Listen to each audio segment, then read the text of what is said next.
chapter 2 of Redesigning America's Community Colleges, and we're talking about guiding students. So we have myself, the Dean over Counseling, Zab, Student Affairs Vice President. We have Marissa Marquez, Transfer Counselor, and Carrie Kennedy, the MIH Ed Advisor. So more the student services side as opposed to Friday. So how do we redesign the student intake? How do we redesign ed advising and counseling? I was kind of chuckling. I was talking to somebody the other day about how polite they are with the title of the book, Redesigning. It's a nice way of saying, oh boy, we haven't been doing it right for a long time, so we just need to throw it out and start over. But the publisher couldn't fit that all on the book cover. So we can really just delve right into some of this. A fifth of all entering college students exit before earning 10 credits. Students that come in undecided, the saying that we use in counseling is an undecided student is an at-risk student, and that is certainly the case. Sometimes even the students that are decided, we've thrown so much at them. If you've read chapter 2, if you're an ed advisor or counselor, there's a lot of ouch. Ooh, oh my goodness. Oh, that's us. Oh my gosh, did they send us by to PC? But that's just the first half of the chapter. You get to the second half. How do we correct this? How do we redesign this? We use e-advising. We use structured student development classes that aren't just there to say this is how you do it, and then we don't follow up on them over the course of their college career. So this is really what we're going to be talking about today. You've heard me say it before. I'm very emphatic about it. I've said it before. I'll say it again. This whole idea of the right to fail, that's long gone. We will grab you by your shoulders and shake you up. We will not let you fail. We're going to follow you every step of the way. Well, I thought I wanted to be a nursing major, but I don't know now. That's fine, then we're going to redirect. Not a problem. So instead of it taking you a year or a year and a half or 2 years to figure that out, by having this intrusive advising, this career counseling very early on, we can get you where you want to go. If not, you're going to get flustered and you're just going to trail off, and we're not going to hear back from you till you come back in your 30s or 40s. So that's my very quick spiel. So whoever wants to go ahead and speak next, and then we'll all just jump in as we go. So I'll just give you guys a quick snapshot of our typical BC student, and most of you know this information already, but it's always good to hear it again. So just statistically, about 80% of our incoming students are first generation. So that means that they don't have any role models before them that can give them any advice or guidance prior to them putting their first step on this campus. 81%, maybe more than that, enter in at a pre-collegiate level, which means they need some kind of remedial coursework to get them prepared to be taking college classes, let alone transfer classes. And then a couple statistics just from Kern County is for a bachelor's degree attainment, we're looking at like 15%. Statewide is 30-something%, just over 30, so it's like 30 point something. But we're about half of the state. And in some parts of Kern County, that's less than 1%. So it's really kind of staggering if you see the need out there for our students. And so it's really important that we can't be an institution that just sits back and waits for our students to come to us with this very light touch approach, where we're not really intrusively interacting with our students, advising our students, and guiding our students, and providing them the structure that they need to not gigantic journey through not just community college, but through college in general. So let's see, a couple things I want to touch on before we bounce around to people is the majority of the students coming to a community college, and this isn't, special to us, this is just kind of a fact. If you have high school students spend years sometimes researching the four-year institutions they want to attend. But if they're either geared towards community college by themselves, their parents, somebody at a high school, anything like that, or they just don't think of college because they never thought it was something for them, they haven't spent any time researching the college at all. So it's our job then to teach these soon-to-be students what this place is, how to be a student, what's expected of you, how to navigate all the hurdles, and where to find support. And so the idea of this, it was really actually, I really liked this chapter a lot because as you're going through the beginning, if you haven't read it, it's a good idea. So as you're going through the beginning of it, it's kind of nice because you can say to yourself, oh, we're doing some of the things that this chapter says to do as a suggestion. So instead of being a light touch school, we're actually going in and kind of invading the high schools and working with students while they're seniors and getting out there for orientation, getting out there for assessment. And we're doing counseling and ed planning. We're doing all these things on the high school campus to engage the students more quickly. Is it perfect? No, nothing's ever going to be perfect. But it's better than us sitting back and waiting for students to come to the campus. We're going to get higher rates of students, we're going to get better informed students, and they're going to be as prepared as they can possibly be halfway through their senior year to come to college. So that's a really good thing. And, I will pass it along. Okay. Yes. Okay. Okay. So, thank you, Carrie. So thank you for that. One really interesting thing about what the book kind of touched on, and I kind of hold it really dear to my heart because it began to make me think about who I am in this whole path.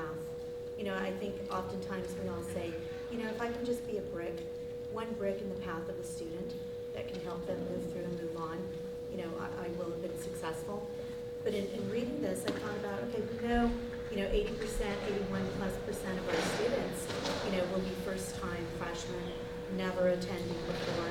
Parents probably never attended before as well. Well, here's the thing. Years ago, I heard there was a research that was conducted, and it resulted in students that are not introduced by the third grade that the possibility of higher education attainment will be within reach, just slowly decreases as they age. And so oftentimes when I'm meeting with a student, I'm thinking about, okay, these are the things that I need to do. I need to meet with the student, I need to understand what their goal is, I need to create a path for them. And by the time they leave, within 30 minutes, by the time they leave, they're going to have a path for them over the next 2 years, 3 years, etc., that, can work with their life plan, responsibilities outside of school, which, include work or include family. And sometimes I'm just kind of moving through this as these are my goals, these are my tasks and my responsibilities. But I fail to understand the individual that's in front of me. Where was this individual in third grade and in, middle school and in high school? When I ask the question, what is it that you're interested in doing? Who would you like to become? What is your major? Oftentimes, students can't even answer this because this whole process has already been overwhelming. Think about it. Earlier this morning, our dean took me through our website, and we were looking at it. Click on admissions. Click on the application. Now you need to complete the steps to success. Make sure you're assessing. But what do they understand about this? And how have they been prepared for this? So much like Carrie was saying earlier, she said, these students are preparing A through G in order to meet the requirements, to move into a UC or a CSU. Are they also doing the same thing with the community college? And I think all too often, some students are quite reserved, maybe freshman, sophomore year, and saying, well, I don't really, think about college, or maybe I'll go to college, I'll just go to BC. Well, there's a lot of preparation that goes into that too, because based upon where they assess, we can look at these assessments, and based upon if they're going to be a full-time, part-time student, we're going to know how long they're going to be here. But if we really back up and ask them, have you prepared? So I started doing that. I started asking, have you prepared for the assessment? How did you prepare for it? Usually they haven't. So if it's possible, and that's where we're at right now, we're going into the high schools and we're working with these students and with the counselors and we're training the counselors. And we're saying, let's prepare for this assessment, because where you place is really going to set the stage for the rest of the time, the rest of the years that you're here. And more importantly, I think that we're stressing to the students, yes, Bakersfield College is a community college. It's your freshman and sophomore years, so that you transfer into your junior, senior, 2+2. And I think being able to, inform the student ahead of time, to let them know how important it is that they take these assessments seriously, that they have the support. The support, number one, that we're giving is that we're out in the high schools. I think one interesting thing that I have heard, though, is support number two. Hopefully, we'll be able to provide some type of orientation for their parents and for their families and their support systems as they make it into the Bakersfield College campus. Because when we sit down and we work with them, now we ask them, what are you interested in being? How have you, explored your options? Have you completed a career inventory assessment? Have you explored your opportunities for graduation, for certificate completion, for transfer, etc.? One interesting thing is, if we look at the scope of education now in the state of California, we see that the associate degrees for transfer is the answer to what students have been asking for years, is show me some streamlined type of transfer that can lead me directly into the university. Show me that Bakersfield College is the first 2 years of my university completion. And that's what the ADTs are for. They're showing you that the 60 units will guide you, will prepare you from your major from beginning to transfer to end. But what's interesting is they've identified several majors. So we have 22, 23 right now. And now we're looking at the UC's response to the associate degrees for transfer. And they're called the UC Transfer Pathways. And they have 21. So now I'm thinking, 21, we have about 145 different majors and different certificate programs on the campus. How, some way, can we streamline, can we separate these degrees and certificates and somehow try to align them with the UC and the CSU? Because also, that's what our other partners are looking at too. The universities that are outside the public school system, that are also in other states as well, that are receiving and accepting IGETC and the CSU GE, validating everything that we're doing with the student. Somehow, if we can have, and I've thought about this, maybe a universal script for counselors and for advisors, that every single advising session we touch on this question and that question. So we constantly have these students running through, okay, they're gonna ask me about this. Did I save my work? Did I bring it back? Resulting in the fact that, now they're truly, they know what they're going to be asked. They know what they should be thinking about when they're outside of that counseling office. They know what they're going to be asked of when they're inside the classroom. And kind of pushing a little bit forward, and I'm thinking about what Paul said earlier too, is an advising syllabus. Taking our advising syllabus and making it living, breathing, as our meetings are truly classroom sessions with our students, and making them understand the value and the importance of that connection. And the book talks about having a personal relationship with our students, knowing who these students are, but having ample opportunity to connect with them through various programs, through various events on campus, and I think that we're there. For me, what resonated with the book is exactly the issue about we're looking at students holistically. We're not looking at them just in terms of a cut score or in terms of where they want to go in terms of a major or any of those kinds of things. And that concept of looking at the whole student has somehow or the other got lost, I think, in our work in higher education, because we are kind of running through things rather quickly, and it becomes more of a numbers kind of a game rather than looking at the whole student. So that requires us to develop a relationship, and that relationship may be with your faculty member, maybe with an individual counselor, maybe with the person who's doing the outreach at the high school. But it is imperative that we work together, almost in a team approach, to help that one student get from where they are to where they want to go. Now, we know that students don't do optional. We know that. We've said that, right, all too often. But I love the ideas in this chapter because it took that concept of students don't do optional and it gives some very clear definitions or clear guidelines in terms of what that could possibly mean. So theoretically, if you have a student who has a good idea of what they want to do and they've got the capability of doing it, we give them an ed plan, a comprehensive ed plan, and we say, okay, you're done, go do it. The book says no. The authors say, no, that's not good enough. What you need to do is you need to show them what the resources are that they need to access while they're on the plan. And then the moment they step off the plan, you've got to pull them together again and give them the guidance to get them back on track so that they're moving towards their goal as quickly as possible. And they do talk about electronic technologies and electronic advising mechanisms to try and pull some of these schemas together. And I know that Carrie's going to be talking a little bit more about that in a couple of seconds. The whole idea of pathways is not surprising, it's not new, it's not different, it's not rocket science, right?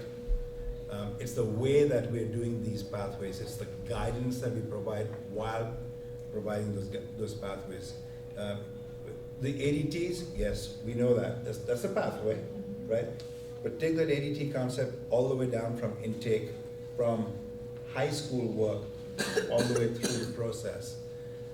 I get CSU, those are pathways. When we were doing degree works and doing it for ed planning, I think many of you who were here at that time remember that a small group of counselors and a small group of faculty members got together and started talking about pathways in the major, right? But those are great. Now, tell me, how many people can you pull off the street? How many students can you pull off the street who will really be able to understand exactly what that means in terms of what is the specific core sequence of classes that is required to be taken to get you from here to here? And I bet you, unless they read this thing much more detailed than I have, I bet you it's a little bit fuzzy. Because most of our maps would probably need to be sort of rewritten so that we can show students what that is with a degree of clarity that does not necessarily exist right now, and show the progress that you're making at any one point in time. So, okay, you did this about a year ago. Where are you at now on the plan? And how much further do you have to complete that plan? And that level of intrusive work is slightly different than what we currently have. But it's good because it flows in with some of the things that are happening even at the federal level. You know, is Prima here? Prima will probably be proud of me for saying this thing, but the gainful employment laws and the new financial aid policies are requiring that students don't take a class that is not on their academic pathway for their major, because otherwise it cannot be funded for financial aid purposes. And this kind of a program, this kind of a mapping out can help that tremendously. I also loved some of the specific information that they provided. So if you look at assessment, when we think about assessment on campus, we think about testing and placement. We think about, hey, we used to do Compass, and Sue is very, very proud of the fact that we got to AccuPlacer. We started to do multiple measures, and now AccuPlacer has been customized so that it's automated, right? But we still use some level of a cut score, and we still use that cut score for a placement. So let's just use an example. From a 0 to 100 scale, say a 50 means you get into college algebra. I'm just using something on top of my head. 50 means you get in, and if you're anything above 50, you know, you're rock solid. But what happens to that person who's number 49? Who gets the 49, right, out of 100? Well, maybe we can multiple measure them up, right? Maybe. What happens to the person who's at 51? Oh, they're through. Go take college algebra, Marissa. You're a rock star. Just go. No, the book says no. The authors say no. They need just as much help as the person who scored 49. 49 and 51 are not that different. Where is the prescription for support? Where is the embedded support? And the authors start using the term in all kinds of schema about co-requisite supports. So where's the co-requisite support to help you and to guide you to go to some of the things that we've talked about, study hall, tutoring, supplemental instruction. And maybe we are not able to put that onto the class schedule right now, but I know that through MIH, we have a really darn good example where we actually tell the student, here's what you're doing. And they do it, because they don't do optional, but this way they've been told to do it. And so that's kind of, that was kind of a nice thing for me to see in terms of the required supports.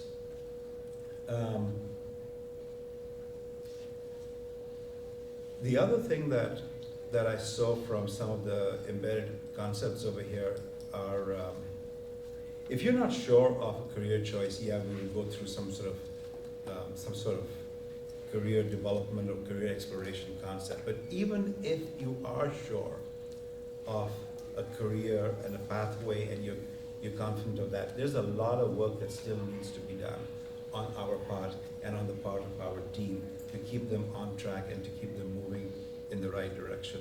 So the monitoring of the ed plan, that's a concept that I think we have to sort of figure out and learn as we move through the system, because we don't do that. We don't even have the structures of supplying and making sure every student has that ed plan.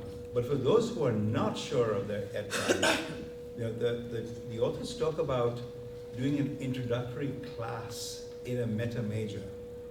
And the introductory class in the meta major would almost be like a career exploratory piece that might help provide skills and to help facilitate, you know, making sure that the student is successful, almost like a student success class, right?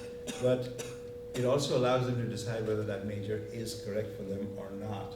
And that may be a little bit of work that we have to do even from a curricular perspective to try and embed that together. So those are some of the kind of concepts that I got out of it. But overall, I thought, you know, we're doing some of these things. Some of the things that they're talking about, we're doing. We just have to reframe it and package it together in a nice little package with a bow on top. One of the things that we are doing well is going into the high schools. One of the things that we're talking about career pathways, and just one of the just bear with me, it's just kind of a silly thing, is we don't have good signage here on campus. We talked about the website. I don't know where to go. I don't know what student services is. I don't know what admissions and records is. I get here, my parents drop me off in the roundabout right here. I'm just gonna go into the first building right there where the flagpole is. If I need to go to financial aid, there is not a sign with an arrow that says financial aid that way. So they go to counseling, I'm looking for financial aid. First week of school, you might be in line for 20 minutes to find out you're in the wrong space. Hug on it, and then you go upstairs and then you find the line that's 5 hours.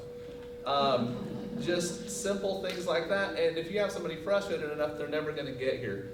I was going over with somebody else the Completion by Design website, and the whole idea, everything that we're doing is to get them to completion.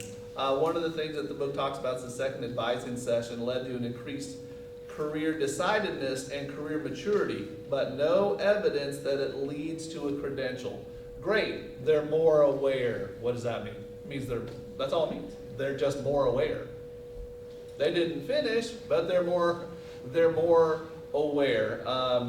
I'm just tickled pink. We just hired a brand new veterans ed advisor, and one of the first things I told him, the GI Bill, the mental health, the priority registration, this is meant to get them to completion.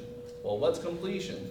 Their credential, their transfer, their AA. What they define as their completion, this is where we need them to get. And this is where the intrusive advising comes in. So if we have this increased career decidedness and maturity, what do we need? We need a longer term process with the advisors, with the counselor. So how does that happen? Does that mean we now assign the counselors and the ed advisors, you will have the students whose last names start with ABC. You will have CD. Or are we gonna go to the meta majors? Okay, you're within social sciences and you're gonna go over here, you're within math or STEM. These are the kind of conversations that we need to have that we really haven't had before. So, like Marissa's talking about, sitting down with this amount of time that they have, getting to what kind of the meat. Tell me about yourself, who are you? A lot of this stuff needs to happen at the high schools. I want to be a nursing major. That's awesome. So in the third counseling session, she then says, I hate blood. Oh my gosh. We just wasted over 20 units to find out this is not for you. But they envision themselves working in a hospital. Oh my goodness, but they're really good at administrative stuff. So they can be a hospital administrator like Rich McCrow was. They can be an x-ray tech. There's all these other things, but unless we get really down and dirty in there and use that time, it's not going to happen. So some of you thinking of your counselor and advisor, well, Paul, we only get half an hour. We come to you, hey, half an hour is not long enough. This is where everybody else comes into play. This is why you need the faculty. This is why you need the support personnel. This is why we need coaches. This is where the promising professionals can come in, where the student workers can come in, and we can use all of that and get them to and through. There's a lot of students out there. The vast majority, I want a certificate, I want to transfer, I want to get an AA. Boom. Okay, there we go. That's it. Oh, what about all the other groups? Okay, we get that. We're working on that. Right now, if we're doing all that, we're missing the vast majority of our students. And by doing all of this, the cool thing is we're not just reaching that core, but we're reaching the others that are in different kind of cohorts. The veterans are near and dear to my heart, you know that. Okay, let's say what it is. There's 331 out of 21,000 students. There's a lot of work to do with all the other ones. There's X amount of STEM majors. Okay, so now what about the other 20,000 students? So this book does a really good job, and again, it's very, it kind of pierces your heart a little bit, saying, oh man, there's a lot of work to do. But if we use the e-advising properly, if we get the faculty on board, and I think they are, if we use our people properly, if we use our president's scholars and the promising professionals, these ones that are just killing it, they're taking care of business. I don't think we give them enough credit that we can bring them into the fold. Part of the problem, and I'll use DSPS as an example, they are hither and yon. They are in the FACE building, they are in the counseling building, and there are other places that I don't know. So now a DSPS student who might be blind, who might be deaf, has to go see Michelle in one building, but then she's got to go fill out a form over here. At some point they're going to say, no. There's the term I kind of made up was little physicality centrality. We need that, what Sonia would call this one-stop shop. And those basic things are going to get them here and keep them here and help them transfer. So there's really a lot of work to do. But I think, like Zav said, we're already doing some of it, but there's certainly much more we can do. So, do you want to go first? After you threw us under the bus, facilities is creating the wayfinding signage. I just want to clear that up. I just wanted to discuss a little bit about the technology resources this chapter discussed, because I like to think positive, that they're just going to fall on us and we're going to have them one day. Because the reality is no matter where you go, what college you're visiting, there will always be a high ratio of student to counselor or advisor. And so it can be really overwhelming, as any one of us can tell you. So it's really interesting to see what the possibilities are, whether they're theoretical, and they're just way too expensive at this point, but how can we incorporate parts and pieces of them?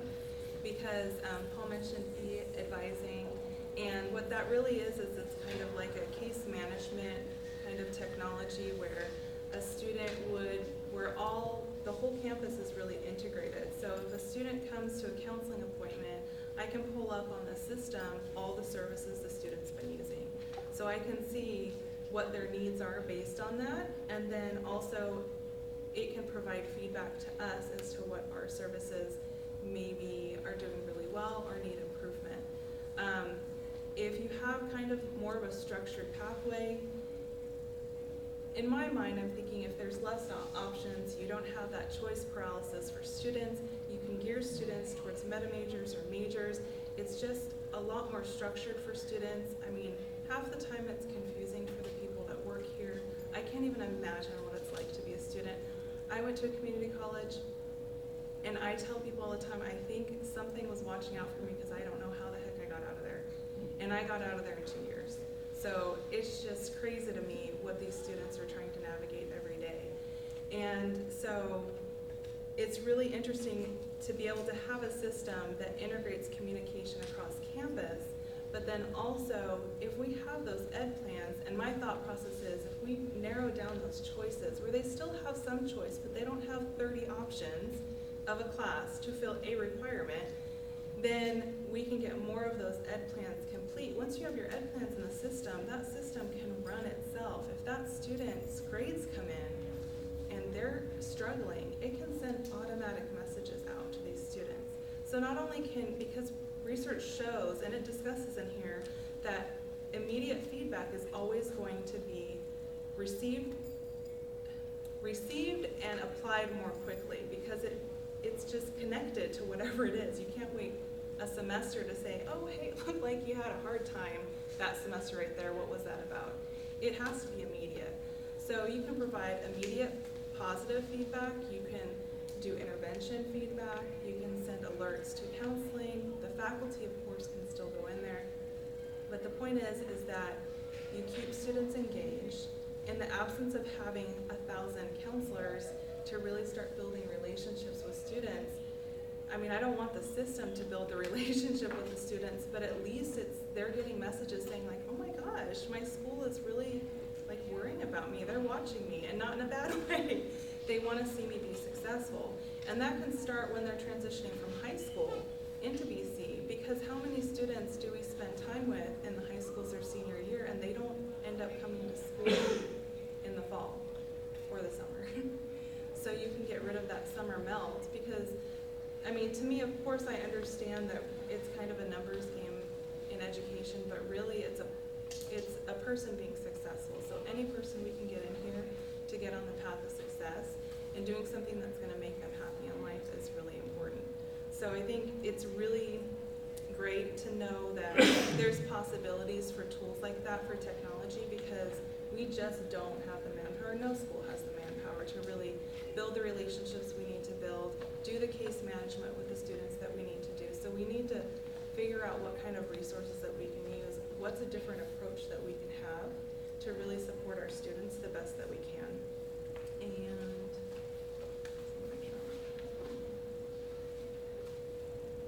I love technology. So some of the details, if you have a good electronic system, you know, some of the ideas that we talked about were kind of have the student do a pre-assessment, a non-cognitive kind of assessment where when they come into the counselor sees, oh, this is what the student is all about. Here's where here's the sort of guidance I need to provide based upon what their issues may be or what shows up as a part of the pre-survey. Students are sitting outside the counseling center office waiting for a counselor anyway. Let's do that kind of an assessment test there for an appointment. Or if the prescription is we ask them to go and do some tutoring, go to tutoring for some remedial work or some help in a class. Well, how do you know as a counselor that you're actually got that student's attention, the student went to tutoring? That e-advising system and that e-tracking system is a multifaceted system where you're actually getting the result immediately saying, Johnny went, or Johnny didn't go, and then if Johnny didn't go, then Johnny gets an email or an alert or something saying, oh, don't forget, you really need to do this. This is kind of an important piece.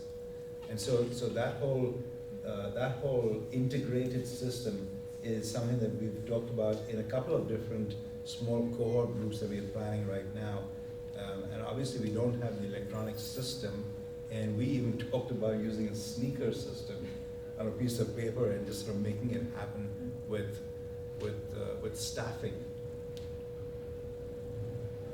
Can you talk about the Renegade Sword? Oh, boy. Okay. So, as one of the concepts that was very interesting to me in the book was talking about cafeteria colleges. Now, I love shopping at Target, and I love the larger Target stores. But do you ever walk in and you're shopping for maybe just some bread? That's all you wanted.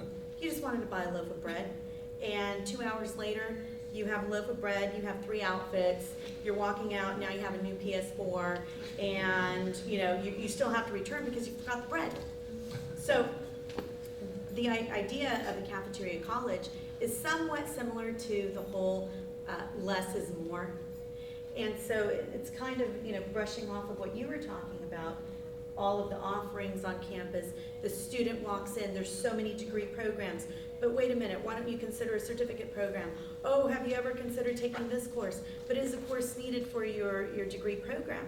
Is the course required? Is the course transferable to the next university that you're attending? And sometimes this just kind of overwhelms the student.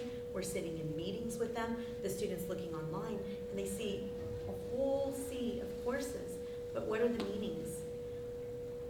The concept in talking about cafeterias, maybe it's not the best system of operations on a university or on a community college campus. And it's wonderful that we do offer so many options for students in degrees and in certificates.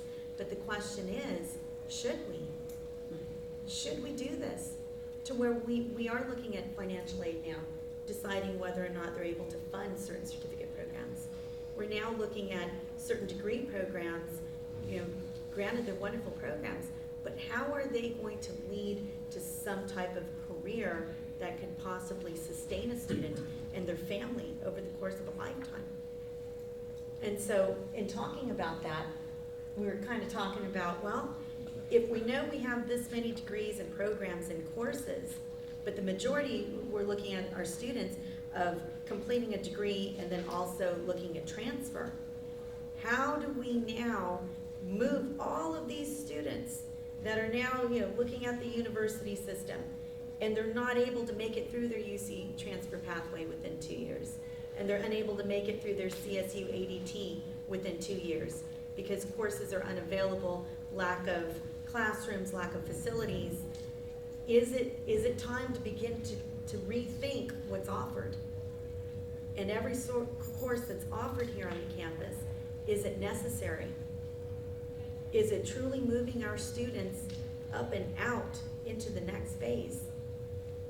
And is it possible, or do we pick up that renegade sword and, as much as it could hurt, begin to slice certain classes that may not allow a student to find his or her way out of this campus within a couple of years, because the course is maybe taking up the time and space of another course that is guaranteeing that transfer, that is guaranteeing that swift graduation within a couple of years.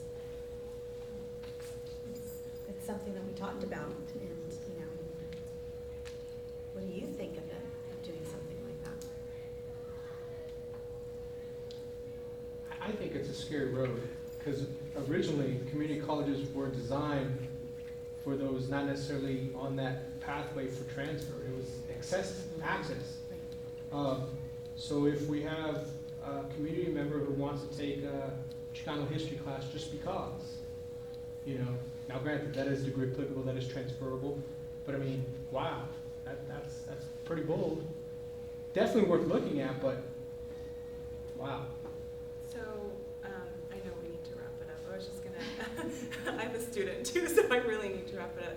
But if anyone went to the discussion on Friday, I think it was a kind of a challenging idea we need to get the UCs, the CSUs, the 4 years on the same page. So in that regard, I'm thinking, well, why can't we get adult education on the same page too? So if community colleges are being squeezed tighter to focus our students more to completion, we're going to lose some of those, community classes. Then maybe, at least in our community, we can find some way to offer those outside of the community college. That's just an idea. And the Levin Center kind of does that. Yeah, they do.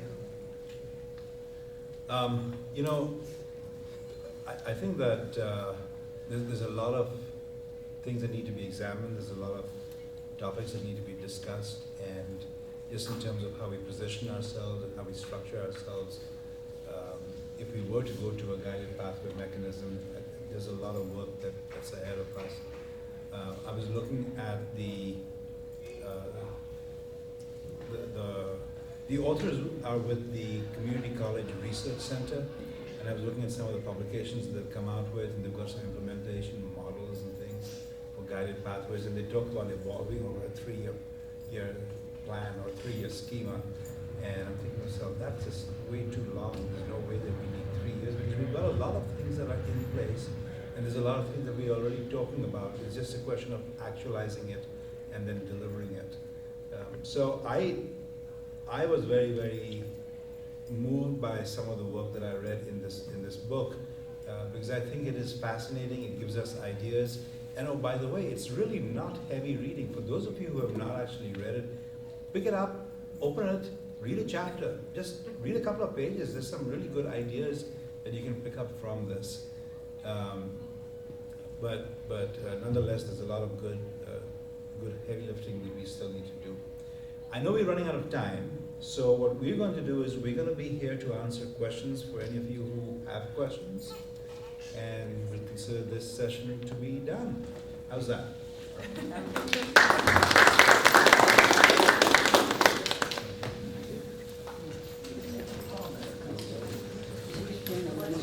An extra 4 o'clock. Anthony, I love facilities. Yeah, it's too late. We don't get a sign? Yeah, we're not getting this. Council's gonna be spelled wrong. Yeah. It's in the works. I'm always AQ. And that was just an example. I wasn't picking on. I just tried to add some levity. I got it.